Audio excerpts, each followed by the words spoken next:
bonsoir. Et c'est Jean-Claude.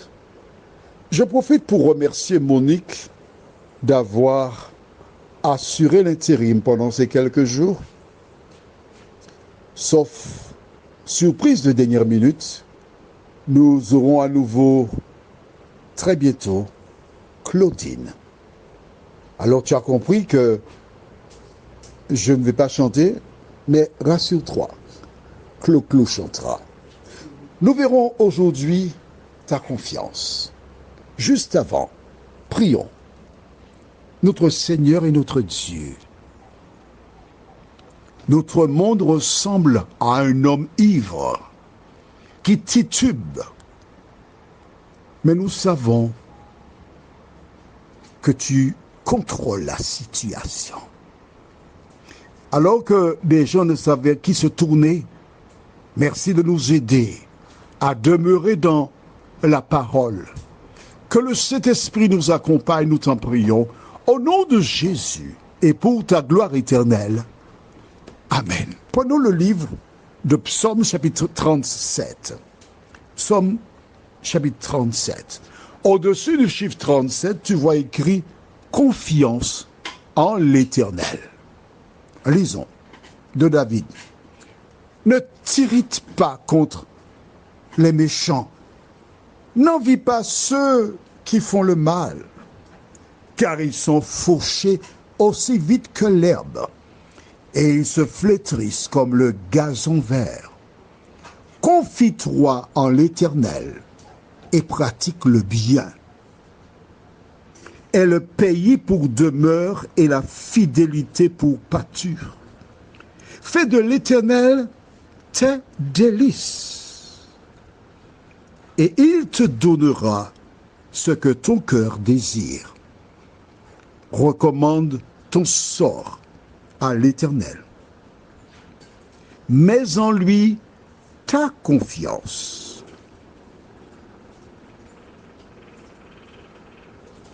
Et il agira. Il fera paraître ta justice comme la lumière et ton droit comme le soleil à son midi. Garde le silence devant l'Éternel et espère en lui. Ne t'irrite pas contre celui qui réussit dans ses voies, contre l'homme qui vient à bout de ses mauvais desseins. Laisse la colère, abandonne la fureur, ne t'irrite pas, ce serait mal faire, car les méchants seront retranchés. Et ceux qui espèrent en l'Éternel posséderont le pays. Encore un peu de temps, et le méchant n'est plus. Tu regardes le lieu où il était, et il a disparu.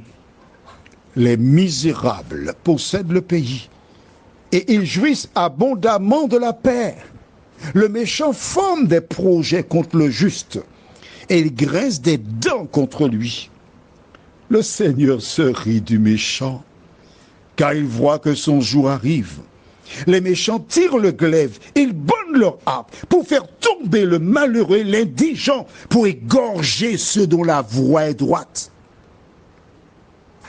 Leur glaive entre dans leur propre cœur, et leur arc se brise.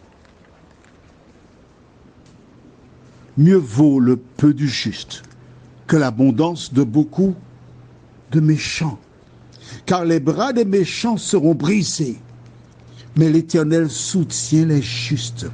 L'Éternel connaît les jours des hommes intègres, et leur héritage dure à jamais. Ils ne sont pas confondus au temps du malheur, et ils sont rassasiés au jour de la famine. Mais les méchants périssent, et les ennemis de l'Éternel comme les plus beaux pâturages.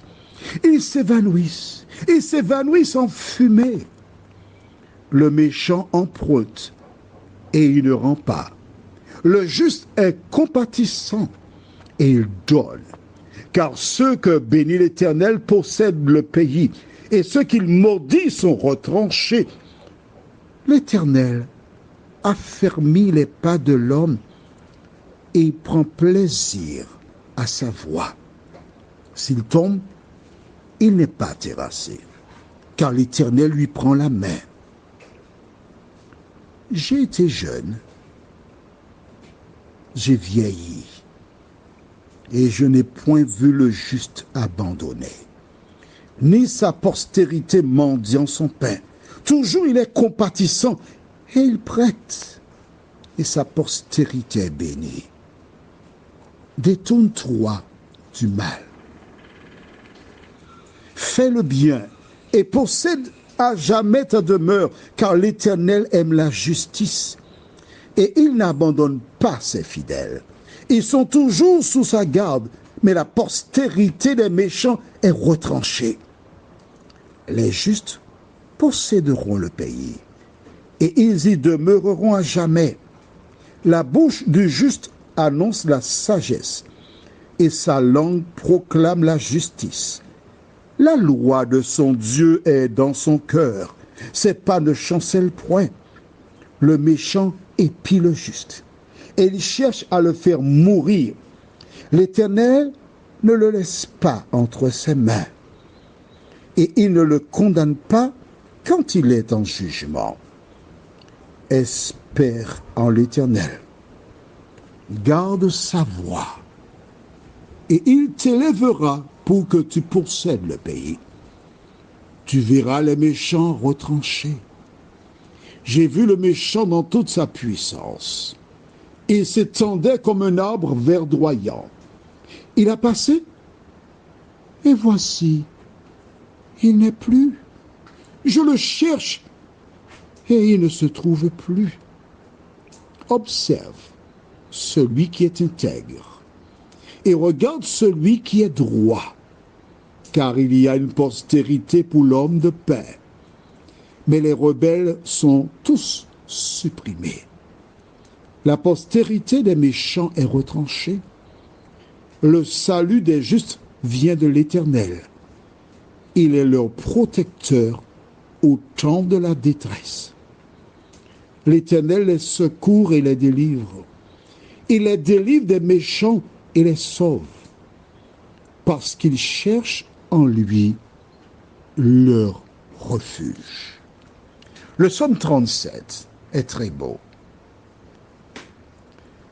Il encourage celles et ceux qui ont fait le choix d'accepter Jésus pour sauveur personnel. As-tu vu qu'à plusieurs reprises, David parle des méchants? Les méchants épient. Ils cherchent à faire mourir. Ils préparent des pièges. Mais l'Éternel délivre toujours ses enfants. J'ai visité à Fond-Laillé, Chelcher, une grande dame que j'aime énormément. Une femme qui a accepté Jésus comme sauveur personnel. Et son époux qui ne partageait pas sa foi ne lui rendait pas la vie facile. Elle me raconta ce vendredi qui vient de passer comment un jour son fils a eu un accident avec quelqu'un. La voiture a fait des tonneaux et son fils, a été soulevé, enlevé du véhicule. Il a eu la vie sauve. Et l'autre personne qui était dans le véhicule, il est mort. Je puis te dire que lorsque j'ai lu ce psaume 37, j'ai eu la démonstration de l'amour de Dieu qui fait justice à ses enfants. Prions. Notre Seigneur et notre Dieu, nous te bénissons, nous te louerons pour le bonheur de te connaître. Merci pour Jésus. Merci pour la parole. Et ce soir, tandis que plusieurs iront au lit, ils se rappelleront des mauvais traitements, des injures, des injustices. Mais aide-les à se tourner vers toi, car toi seul es en mesure de les protéger, nous t'en prions. Au nom de Jésus, pour ta gloire éternelle. Amen. Je te souhaite une bonne nuit sous le regard de Dieu et que l'Éternel continue de te faire du bien.